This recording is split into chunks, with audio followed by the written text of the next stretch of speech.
Now back to Northwest Wild Country on 950 AM and 102.9 FM and on sportsradiokjr.com. Look around this studio, you'll see reels loaded with nothing but Maxima line. Damn straight, man.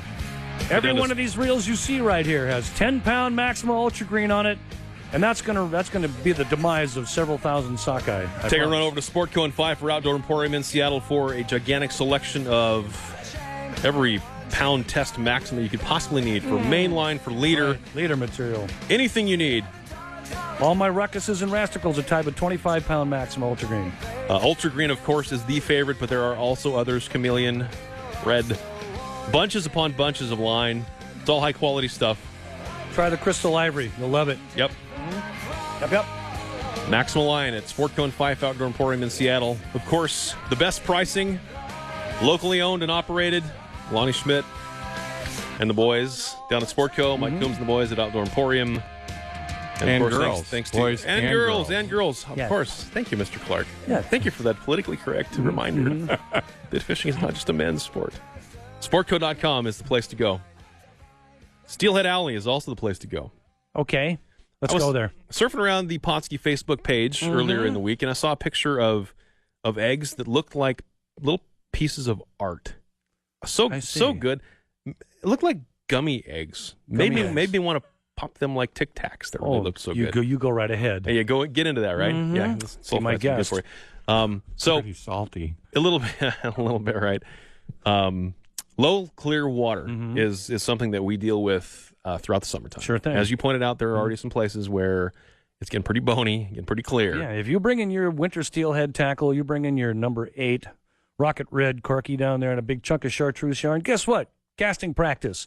There's that little thing again, the attraction threshold we talk about. What is more natural than a single egg coming downstream where you have just profile and a dot of color on the moving naturally through the water column? Nothing's going to beat that. So what happens there, though, Bill, is it's more about presentation when you're doing something that simple. Sure. And you got to really make sure the presentation is accurate and real. It's all about the dead drift. Once you get it all set up and you get that dead drift going, especially using a real egg, oh my goodness. It's ooh, look at those. Those look like beads. My goodness me. Lovely. Aren't those awesome? Yeah, let's put some eggs under them. You're ready. Scrambled eggs. These are awesome. All right, so if you're eating those, So I've got flashing around the studio here. I've got these single eggs that Ben C has done up with Potsky Bait Products. Right. And joining us this morning from all the way across the country, Steelhead Alley, is Ben C himself. Ben, good morning. How are you, buddy? Good morning, guys. How are you? Excellent. We're doing well. We're admiring your artwork here. Very, very well done, my friend. Thank you. So let's talk about, first of all, the creation of these eggs. Jim being a great Laker himself, a Michigander. What do you call yourself? A Michigander? What is that? Someone from the Great Lakes. Oh, that's so boring. That's so boring. Come on, come up with something better than that. You're a Wolverine. Okay, there you go. You're accustomed to this sort of bait presentation. This is different. We don't do this much over on this side of the country. This whole single egg deal. And we should. Absolutely, well, we kind of do. We kind of do. The fly fishing friends know all about this. The glow bug. Ask my buddy J.D. Love. He makes a guiding living. Glow bugs and indicators. Basically, what he's fishing, what he's mimicking, is a single egg. When we tie the glow bug yarn, it's translucent. It looks just like a natural egg going down through the water column. So basically, we're fishing single eggs. We're just not fishing the real stuff. All right. Which I think would be way more. Well, I know for sure in the Great Lakes when I did this when I was a kid, it really became about the color. I mean, one day, just the tone of the egg, just a little different hue in that egg made all the difference in the world. And why do you think that was so? I think a lot of it Ben knows. I'm sure Ben does. So, let's ask Ben. Okay. Well, so Ben, you deal with when your season is in, you deal with some. I want to talk low and clear. Holy Moses, these guys have the lowest, the clearest conditions that you could possibly deal with. And so I'm kind of curious about the functionality of this particular bait presentation in low clear water, Ben. Right. So just to kind of give you an idea of what low and clear is, low and clear to us would be maybe like 10 cubic feet per second. Think about that for a second. 10 cubic feet per second. That's almost flowing backwards, brother. I did better than that in the men's room here during the break. So with that low flow, you really kind of have to obviously put yourself in a place on the river to where, wherever there is the flow, and typically at the head of a riffle, to where there is some sort of flow. And I'm a believer of kind of like stalking your prey at this time of the season, low profile. The garments that you wear should not be bright Cleveland Browns colors per se. They should, be, camouflaged. And then, with the single egg presentation, we're using very light tackle, maybe 4-pound leader, a single small size 14, 16 size hook, and a single egg. And presentation, like has already been said, is of the utmost importance. And trying to get that egg to be ahead of your indicator, your strike indicator, so that the first thing that the fish sees is the egg or the presentation. Wow. Now that, you line all that up, that's well worth working for there, man. Let me tell you, but again, like he talks about, getting it in front of the fish is the hardest thing in the world. We have a situation similar to this over on the Clawha River in the coast where these fish will be laying in almost dead still water, barely moving. It takes almost a full minute to set your presentation up. By the time you get that out above the fish, your cast, so you're not spooking them, and getting that thing to get it down to where they are, that's the biggest challenge of all, is getting that thing to go downstream and near zero water flow. How do you do that, Ben? Well, you typically, if you put your time in on the water, you kind of know during, the low and clear conditions where the fish are most likely going to hold. During, let's say, like our early season, our fall season, we still have some low and clear conditions. We haven't had any major rain, and the rivers haven't come up. But what we do is we will know where a common pool that, fish may hold, and we kind of approach it from upstream. And I use a center pin, so I'm able to make those long drifts. And I kind of, put my strike indicator on there. We're using typically the indicators that are clear, so that not to spook the fish, and kind of guesstimate, the depth of what we need to be, and kind of cast out in front of us. I typically stand in the middle of the river. Since it's so low and clear, it's not like I'm going to be very deep.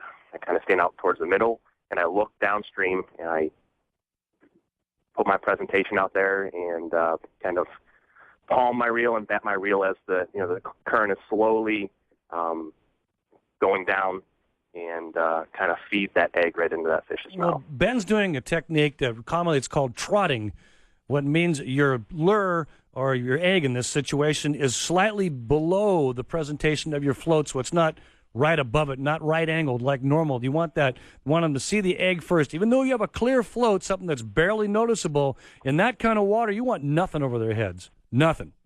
Right? Absolutely. Mm-hmm. Yep, absolutely. And I try to use as little shot on the line as possible. If I know that it's going to take me a little time to get that presentation down to where the fish is at, I will just typically stand further and further upstream, because the current is pretty slow. So, sure. I may have to, stand, up to maybe even 50 feet above, where the hole is. And your line in this case, your line there can't be a whole lot of tension on the line, because that can spook the fish and it ruins your presentation. It's almost like you're almost mending the line as it goes downstream, correct? Right. Yeah. You obviously, it really depends on the situation, but you're trying to get that natural presentation to where the egg is bouncing off of the bottom with no resistance, and you're hoping for that strike. Ben, run us through the rest of your terminal setup. I wish Mikey Juice was in here, Herzog. He would be all over the center pin stuff. Yes, he would. Absolutely. Run us through the whole drill. Sure. So I'm using, typically during low and clear conditions, I'm using an 11-foot 6 rod. During maybe higher flows, I can use like a 13-foot 6 or a 15-foot rod. Some people consider them noodle rods. I prefer to use a center pin to get that drag-free drift. On my reel, I'm using. It just really depends on the location that I'm at. I've got several reels set up between 10-pound main line to maybe 15-pound main line, and then from that I have a float Depending on the condition, I can use a clear float or I can use a balsa wood float. And then from that, I'm using a micro swivel so that I can attach my my leader to it. Depending on my whether it's my mood or whether it's maybe if it's winter time and I don't want to tie like a blood knot where I tie two lines together. I typically use a swivel, and then from that swivel, then depending on the water conditions, if it's low and clear, or if it's a little dirty, and I'll decide on what pound test of fluorocarbon leader that I want, and then from that, then I'll have a hook, and let's just say like a single egg or a spawn sack, and if it's low and clear, I try to not use any shot on the line itself, but if it's the water is not low and clear, then I can use a shot pattern to get that bait down. Now, quickly. 14 to 16 hook sounds awful tiny, and it is. But when that fish gargles that egg, when they inhale it, you're getting good purchase in that thing's throat. It's not getting off, is it? Right, yeah. I mean, it sounds like it's a very, it is obviously a very small hook. And the reason why that I use that small hook is so that I can completely bury that hook inside that single egg so that nothing can get snagged up. That egg is, bouncing off the bottom just like it would in nature. Let's talk a second about your hook set in this type of situation, because it's a little bit different, isn't it, than what you normally would find? Yeah, I typically am not making that quick snapping action. It's more of a, maybe like a low sweeping action for me. And that seems to, hook them up. And in low and clear conditions, the odds are against you, right? So it's not like the typical, perfect day of, 350 cubic feet per second and the fish are gobbling up everything. But yeah, I typically do not a quick snap type of action. I typically do a low sweeping sort of action when I do the set hook. Check out www.steelheadalleyangler.com to find out what Ben C is up to. Ben, let's talk a little bit quickly about the creation of the egg. You're a Potski team, a pro staffer, and you use their products. But run us through the preparation of the eggs. The preparation of single eggs, or the preparation absolutely of single eggs. Single eggs, yes, sir. So the preparation of single eggs is for me to open up the Potski jar. That's how I do my preparation. All right. It's a pretty simple process. There you have it. But there are some like homebrew remedies to where people are making their single eggs with muriatic acid, and they're kind of really just boiling up their own single eggs. They take like a small little batch. They have their own special little pot, and they're doing this water / muriatic acid to make their single eggs. But with the Potski singles, it's really a no-brainer. You kind of get the jar, you open it up, you put them on the hook. They don't pop open. They take to the hook really nicely, and you're ready to go. Now you're using when you scrape these and you make up your own. You're talking about Baraxifier and Fire Brine, correct? Right. So the ones that I use for the Baraxifier and Fire Brine, those look like single eggs, but then we actually put those single eggs into spawn sacks. Okay. So you can still use spawn sacks on a low and clear day, but you're only going to want to use maybe like 2 or 3 eggs, and not have that dime-sized bag of a spawn sack during low. We talk about dime bags on the air now. Come on. www.steelheadalleyangler.com. That is Ben C. Ben does a great job. He does videos, does great photography. Ben, thank you very much for your contributions to the catalog, by the way. Really, really good stuff. No problem. Thanks. Right on, dude. We'll catch up to you again real soon.